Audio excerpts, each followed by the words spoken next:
സത്യത്തിലും ആത്മാവിലും ദൈവത്തെ ആരാധിക്കാം.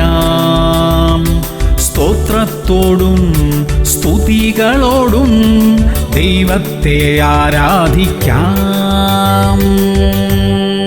സദൃശ്യവാക്യങ്ങൾ 12:14. തന്റെ വായുടെ ഫലത്താൽ മനുഷ്യൻ നന്മ അനുഭവിച്ച് തൃപ്തനാകും, തന്റെ കൈകളുടെ പ്രവൃത്തിക്ക് തക്കവണ്ണം അവന് കിട്ടും. പ്രിയമുള്ളവരെ, നന്മ അനുഭവിക്കാൻ യോഗ്യതയുള്ളവരായി നമുക്ക് ജീവിക്കാം. തീർച്ചയായും നമ്മുടെ വാക്കുകളും പ്രവൃത്തികളും തന്നെയാണ് അത് നിശ്ചയിക്കുന്നത്. നമ്മുടെ ജീവിത ശൈലി ദൈവത്തിന്റെ ദൃഷ്ടിയിൽ ഏറ്റവും യോഗ്യമായിരിക്കട്ടെ. നമുക്ക് നന്മ വിതച്ചുകൊണ്ടേയിരിക്കാം. തക്ക സമയത്ത് നാം അത് കൊയ്യും. പ്രാർത്ഥിക്കാം. സ്വർഗീയ പിതാവേ, ഞങ്ങൾക്ക് ലഭിക്കേണ്ട നന്മകൾ ഒന്നും ഞങ്ങൾക്ക് നഷ്ടമാകാതിരിക്കാൻ സഹായിക്കണമേ. നന്മ വിതയ്ക്കാനും കൊയ്യാനുമുള്ള കൃപ ഞങ്ങൾക്ക് തരണമേ. യേശു ക്രിസ്തുവിന്റെ നാമത്തിൽ തന്നെ.